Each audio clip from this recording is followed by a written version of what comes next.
Frédéric Cuvillier, Grégory Suisse-Lamar, bonjour. Bonjour. On va aujourd'hui parler d'emploi. Alors la ville met en place un nouveau dispositif, le CV vidéo. Frédéric Cuvillier, de quoi s'agit-il? Il s'agit d'une nouvelle initiative, elle est originale, qui permet de valoriser les talents des candidats, de ceux qui sont à la recherche d'emploi. Sous cette forme, qui est une forme dynamique, qui est une forme originale, chaque candidat peut présenter à la fois ses motivations, mais aussi ses compétences, ses volontés. Et plutôt que l'anonymat d'un CV, il y a un lien qui est un lien immédiat qui se crée entre celui qui reçoit le CV vidéo, c'est-à-dire le chef d'entreprise, celui qui est à la recherche d'un collaborateur, et le candidat qui peut ainsi valoriser sa compétence, sa connaissance et sa volonté. Alors Margot, tu es boulonnaise, tu as 24 ans et tu as expérimenté le CV vidéo. Alors raconte-nous un petit peu comment ça s'est passé et ce que tu en penses. D'accord, donc oui, c'est bien ça, j'habite à Boulogne-sur-Mer, donc j'ai fini mes études sur Limoges en octobre dernier, donc j'ai été diplômée ingénieur eau et environnement. Donc rapidement, j'ai commencé à envoyer des candidatures spontanées, etc., CV, lettre de motivation, et je me suis inscrite à la mission locale. Donc c'est là qu'on m'a proposé quelques mois plus tard de faire le CV vidéo. Donc je me suis dit, pourquoi pas, ça peut être un plus, m'apporter une expérience en plus, et auprès des recruteurs, ça peut apparaître plus original comme solution pour candidater. Donc aujourd'hui, tu t'es découvert en vidéo. Qu'est-ce que tu en penses? Est-ce que ça peut faire la différence? Je pense, après ça surprend de se voir, moi j'avais pas l'habitude, je suis pas non plus des plus à l'aise on va dire à l'oral et tout ça, mais c'est vrai que je trouve que ça rend bien, c'est assez dynamique, et je suis satisfaite. Est-ce que tu as des pistes pour trouver du travail? Donc là j'ai 2 entretiens à venir, donc c'est plutôt positif parce que j'ai été pendant un long moment sans avoir de réponse positive. Donc j'attends ces entretiens avec impatience on va dire, et je peux envisager aussi une formation dans quelques temps en mai. Donc c'est pas totalement dans mon domaine mais ça déboucherait sur un CDI, donc je suis plutôt contente. Bon, on te souhaite bonne chance en tout cas, merci Margot. Grégory Suisse-Lamar, vous êtes conseiller municipal délégué à l'emploi et à la formation. Alors le chômage est une problématique difficile à solutionner. Comment la municipalité concrètement agit en faveur de l'emploi? Oui, les questions d'emploi, c'est des questions compliquées, mais on travaille avec détermination, avec acharnement sur ces questions-là, en particulier avec les acteurs liés à l'emploi et à la formation, comme la mission locale, comme Réussir Ensemble l'emploi du Boulonnais. Nous travaillons avec elles pour, par exemple, organiser les forums liés à l'emploi, les forums de l'alternance.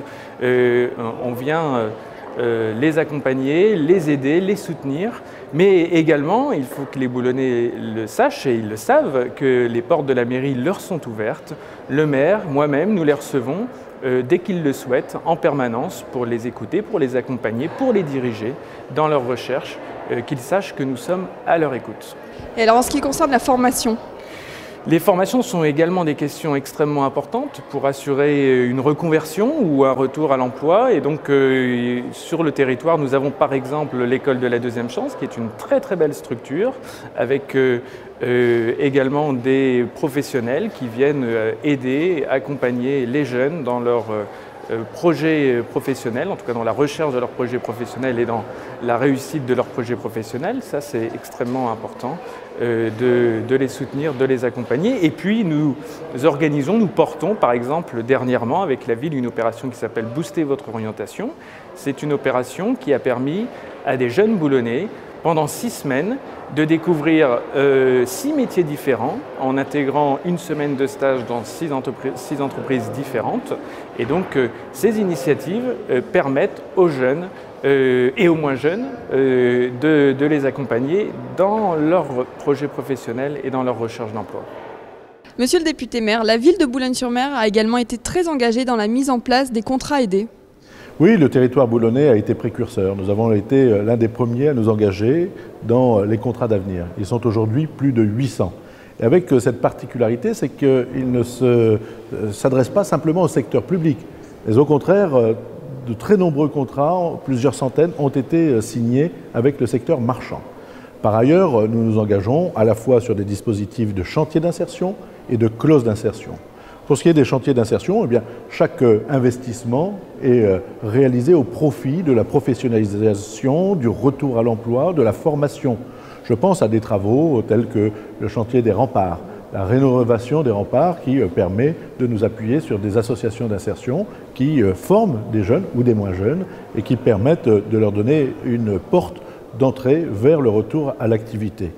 Les clauses d'insertion, souvent, beaucoup s'interrogent en disant faut-il faire autant d'investissements, des chantiers? Mais il faut savoir que dans chaque marché public, nous mettons une clause obligatoire avec des heures qui sont programmées pour être mises à disposition des demandeurs d'emploi, de ceux qui sont en formation et de les amener au retour à l'emploi. Cela permet aussi aux entreprises qui sont titulaires de marchés publics de découvrir des talents, d'avoir et de pouvoir compter sur des personnes qui découvrent l'entreprise et qui ainsi peuvent avoir accès à l'emploi. Alors dans le secteur de l'emploi, la ville n'est pas directement compétente, mais par quel biais aide-t-elle également les demandeurs d'emploi à trouver du travail? J'ai coutume de dire que ce ne sont pas les élus qui créent l'emploi, ce sont les chefs d'entreprise, c'est l'activité qu'il faut soutenir. Mais en revanche, les élus ont une responsabilité, c'est d'accompagner l'environnement économique qui est celui-ci créateur d'emplois. Dans tous les domaines, bien sûr dans les domaines qui sont traditionnels, de l'activité, de l'industrie dans le boulonnais, et particulièrement des produits de la mer, de la transformation. Nous misons sur les centres de formation, de transformation de produits de la mer, qui permettent aux jeunes d'apprendre des métiers, mais aussi les lycées professionnels, l'ensemble des structures qui favorisent l'insertion. Nous souhaitons aussi diversifier par des soutiens. Ainsi, récemment, par l'activité qui a été menée, par les contacts que nous avons eus, nous avons réussi à obtenir l'implantation de Sopra. L'économie numérique est celle qui doit ouvrir de nouvelles perspectives à l'emploi et à la formation. Non pas comme un obstacle, mais au contraire comme facilitateur d'initiatives. C'est vrai également du commerce, c'est vrai des commerces de proximité ou de nouveaux services à la personne, à la population. Bref, sur tous les fronts, sur tous les champs, nous devons être aux côtés des initiatives, les encourager, les accompagner, les former et les suivre. Grégory Suisse-Lamar, Frédéric Cuvillier, merci. Merci. Merci.